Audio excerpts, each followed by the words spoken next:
बोल श्री सच्चिदानंद भगवान की ही जय। एक नदी किनारे दो पेड़ खड़े थे और नदी बढ़िया बहती थी। बरसात में फुल पानी आ जाता था। तो एक चिड़िया वहाँ से निकलती है और एक पहले पेड़ से पूछती है वो कि भैया, मैं आपके पेड़ पे अपना घोंसला बना लूँ? तो वो पेड़ उसको मना कर देता है कि नहीं, मेरे पेड़ पे आप घोंसला नहीं बना सकते। वो दूसरे पेड़ पे जाती है, उससे प्रार्थना करती है कि भैया, मैं आपके पेड़ पे अपने घोंसला बना लूँ?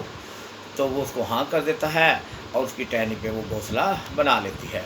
और थोड़े समय बाद ही बरसात का मौसम आता है, मानसून आता है। बारिश अब की बार बहुत तेज़ पड़ती है और इतनी तेज़ पड़ती है कि नदी उफान पे आ जाती है और आधे पेड़ तक जल चढ़ जाता है। तो इतनी भाप तेज़ होने से जो पहला पेड़ था जिसने चिड़िया को मना किया था, तो वो पेड़ नदी में टूट के गिर जाता है और बहने लगता है। तो बहते बहते चिड़िया बोलते कि देख, तूने मेरे को मना किया था घोंसला बनाने के लिए, इसलिए तेरे साथ ऐसा हुआ है और इसलिए तू मर गया, अब तू नदी में बह रहा है। तो वो गिरता गिरता पेड़ कहता है कि चिड़िया बहन, ऐसी कोई बात नहीं है, मेरी जड़ें बहुत कमज़ोर हो चुकी थी और मैं कभी भी गिर सकता था, इसलिए मुझे आपको ठहराने में कोई परेशानी नहीं थी।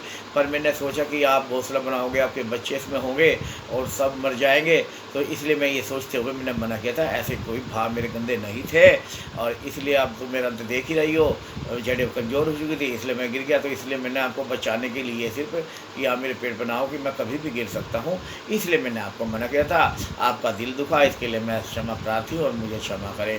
तो कहने का गुरुमुख को तात्पर्य ये है कि अगर संसार में आपके दिन आए दिन ये काम होते हैं कि कोई आपको मना कर देता है किसी काम के लिए, पैसे के लिए, या कोई प्रॉब्लम कुछ बताई आपने, तो उसको विपरीत ना ले जाएं, उसको अच्छी दिशा में शब्द को ले जाएं कि इसकी कोई मजबूरी होगी जो ये मना कर रहा है।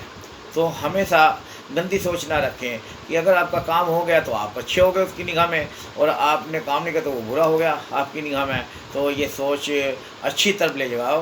गुरु महाराज उसी के साथ होते हैं जो हमेशा अच्छी सोच रखते हैं।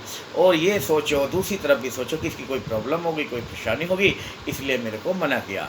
तो इसलिए गुरुमुखों जो अच्छी सोच रखते हैं, अच्छी रास्ते पे चलते हैं, गुरु महाराज हमेशा उनके साथ रहते हैं। और जो गुरु महाराज के प्यारे हैं, गुरुमुख हैं, उनको तो किसी प्रकार की परेशानी, तो गुरु महाराज मेरे अंग संग कहते हैं ना कि गुरु मेरे अंग संग सतगुरु मेरे अंग संग, तो वो तो अंग संग ही रहते हैं। जब अपने कार्य पर आप पक्के रहोगे तो मेरा मानना ये है कि वो आपका काम कोई रोक सकता ही नहीं। गुरु महाराज स्वयं आपका काम करते हैं, पर वो काम कराने के लिए गुरुमुख को उनके रास्ते पे चलना होता है। हम रास्ते पे चलते नहीं। बहुत से मेरे को मिलते हैं, कहते हैं कि हमें 20 साल हो गए, 25 साल हो गए, हम तो परेशानी में हैं, तो कमियां ढूंढो। मैंने अंदर मिठाई के डब्बे में जब भी एक भी पीस मिठाई के डब्बे में है, खाली नहीं है, तो मज़ा क्या है? फिर कोई मज़ा नहीं है। इसलिए खाली करना पड़ेगा, उसको विराजमान करना पड़ेगा कि हमसे मिल पाने के लिए वो हमारे से ज़्यादा आतुर है। कि कौन कहते हैं भगवान मिलते नहीं, तुम राधा के जैसे बुलाते नहीं। वो हमारे से ज़्यादा आतुर है हमसे मिलने के लिए, पर हम वो रास्ता तो बनाए, हम वो रास्ता बना नहीं पाते, हम मुलाकात नहीं करते, इसलिए मुलाकात नहीं हो पाती। नहीं, हमारे से ज़्यादा आतुर वो है हमसे मिलने के लिए, इसलिए वो रास्ता बनाए। अंदर ही परमात्मा है, अंदर ही सब कुछ है, आत्मा भी अंदर ही है, परमात्मा भी अंदर ही है, उसको पाने का रास्ता भी अंदर ही है। हम बाहर ढूंढ रहे हैं। ये 84 के जाल से निकलो। 84 जाल से निकालने के लिए आपको जो गुरु महाराज ने 2 शब्दों का ज्ञान दिया, इसमें डूबे, इसमें मस्त हो जाएं और दूसरों को भी बताए। और दूसरे जो भी भूले भटके हैं, पड़ोसी परेशान है, कुछ भी हैं, तो उसकी हेल्प करे। यही गुरु महाराज खुश होते हैं इन्हीं कार्यों से।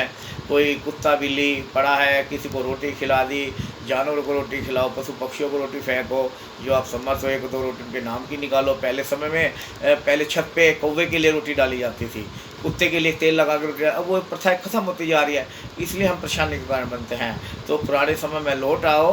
पहले हम जो खाना बनता था घर में और जंगल में लैट्रिन करने जाते थे, आज का उल्टा हिसाब हो रहा है, खाना बाहर से खा के लैट्रिन घर में करते हैं आके। तो समय पुराने समय पे आ जाओ, पुराने समय में मस्त रहो। जो आनंद दाल रोटी खाने में है वो चाउमीन में नहीं है। और इसी के साथ अपनी वाणी को विराम देता हूँ। और श्री सच्चिदानंद भगवान की जय।